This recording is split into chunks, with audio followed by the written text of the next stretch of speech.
CBG plan बाबतचा आपण विषय क्रमांक 9 इथे ठेवलेला आहे, फेर विचारार्थ विषय ठेवलेला आहे।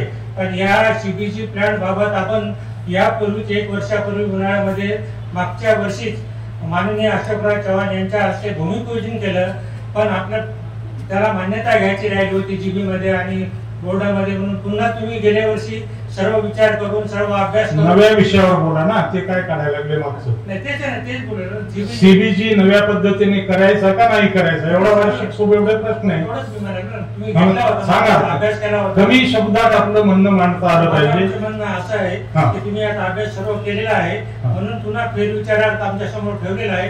तरी माझं मत असं आहे की आतापर्यंत जेवढे आपण बाय प्रोडक्ट कारखान्यामध्ये घेतले त्याच्यापासूनच सभासदाला काही फायदा होईना झालाय। 15,000 रुपये शेअर भरून याच्यापासूनही सभासदांना काही फायदा होणार नाही, म्हणून विषय रद्द करावा आणि मागे घ्यावा अशी माझी विनंती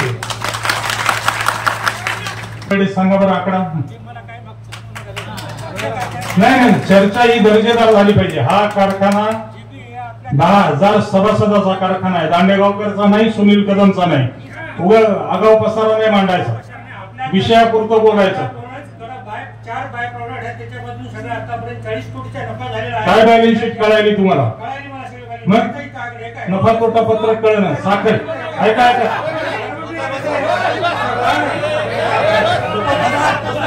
उपपदार्थापासून 44 कोटी नफा झाला आहे, इतर उत्पन्नामधून 8 कोटी नफा झाला। साखरेतून किती झाला? साखरेतून नफा होतच नाही कधी, माहिती का? पुढे भाव दिलाय, मांजरा कारखान्या ग्रुपने 3,000च्या पुढे भाव दिलाय आणि तुम्ही फक्त एफआरपी 2650 रुपये दिली। तर माझी सर्व शेतकऱ्यांची विनंती आहे वतीने की तुम्ही या वर्षी आम्हाला 3,000 रुपये भाव मिळालाच पाहिजे। मान्य आहेत की नाही तुम्हाला? सर्व शेतकऱ्यांना 3,000 मान्य आहेत की नाही? मग मान्य होतं त्याचा 40,000 रुपये सर साहेब तुम्ही करा, मी तो 500 रुपये घेतला। मी कारखान्याचा उद्योजक आहे, सीएनजीच्या कारखान्याचा मी उद्योजक आहे, मग तुम्ही 40,000 रुपये द्या। मी शेअर्स जमा केले सीएनजीच्या कारखान्याचे, मी शेअर्स चालू झाला तुमचा? नाही झाला, नाही झाला। तुमचाही झालं नाही, आमचाही झालं नाही। आम्ही कोणाचे पैसे घेतले नाहीत अजून, मग आम्ही तुम्ही 500 रुपये घेतले आणि तुमचा चालू झाला नाही। तुम्ही पैसे तुम्ही विषयावर फक्त या बोला ना, हो किंवा करावं का नाही करावं करू नका।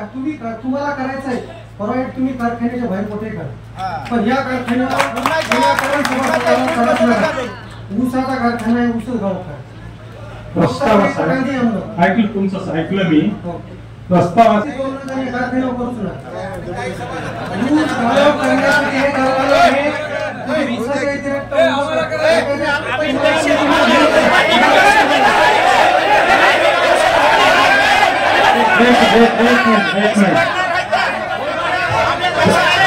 सगळ्यांना विनंती आहे थोडस ऐकून घेण्याची क्षमता ठेवा, प्रत्येकाचं मत वेगळं असू शकतं।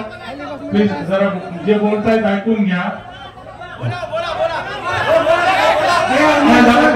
तुमचा विषय संपलाय, चला माहिती वाटतं।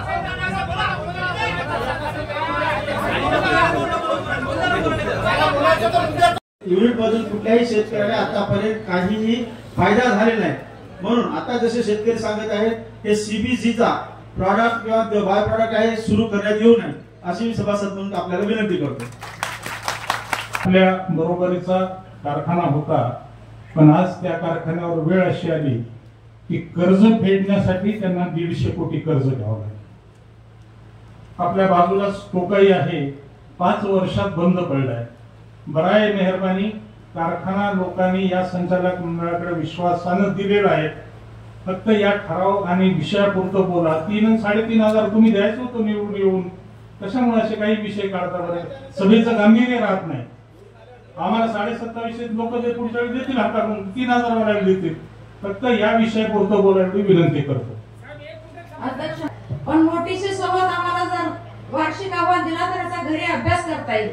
तुम्ही माईक वरती उभा टाकायचा, एक विषय मांडायचा आणि 10-20% टाळ्या वाजवायचा विषय मंजूर करायचा, असं नाही होणार। हे अहवाल आम्हाला 8 दिवस आधी द्या, आम्ही याचं वाचन करू आणि मग तुमच्या विषयाला आम्हाला मंजुरी द्यायची का नाही ते ठरवू।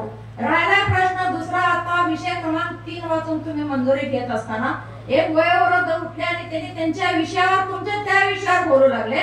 माझे विषय संपल्यानंतर बोला म्हणू नका, लोकशाही आहे. तुम्ही सर्वसाधारण सभा बोलवता, ह्या सभेमध्ये सामान्य बसलेला सभासद प्रत्येक जण आपण आपलं मत मांडू शकतं. म्हणून आपण प्रत्येकाला उठल्यानंतर विषय जे काय आहे ते बोलू दिला पाहिजे. कोण मोडक्या तोडक्या शब्दात बोलाल, कोण काही येडवाकडे बोलाल, पण बाकीच्याने तुम्ही खाली बसा असं म्हणून लोकांचा आवाज दाबू नका. राहिला प्रश्न, तुम्ही आता शिरीषला म्हणलं आम्ही 2700 रुपये निवडून येणाऱ्या लोकांना आम्हाला काय लोकांनी निवडून दिलं, तुम्ही 3000 रुपये देणार होतो, तुम्हाला का लोकांनी निवडून नाही दिलं?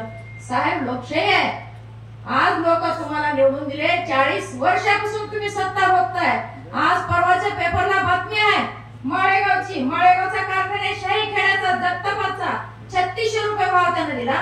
आणि तुम्ही म्हणता की कारखान्यामध्ये त्या केंद्र सरकारने असा भाव केला, तसं हे केलं म्हणून आम्हाला भाव देता येत नाही. अनेक बाय प्रोडक्ट तुम्ही चालवता साहेब, अनेक बाय प्रोडक्ट तुम्ही चालवता. आता किती नफा आहे तुम्ही सांगितला. एवढा नफा जर कारखान्याला होतोय तर आमच्या शेतकरी सभासदांना थोडाफार तुम्ही जर भाव वाढवून दिला आणि शेतकऱ्याचं बरं झालं तर काही वेगळं होणार नाही. राहिला प्रश्न सीबीसी बद्दल. आता आमच्या दोन्ही सभासदांनी सांगितलं हा युनिट आमच्या कारखान्याच्या कार्यक्षेत्रात करू नका. तुम्ही अनेक बाय प्रोडक्ट चालवता, त्याचा फायदा आमच्या सभासदाला कधी झालाच नाही. आता तिसरा युनिट उभा करून आमचं काय होणार आहे? म्हणून तो युनिट आमच्या कारखान्याच्या माध्यमातून चालवायला घेऊ नये किंवा उभं करू नये, एवढीच सर्व सभासदांच्या वतीनं तुम्हाला विनंती करते.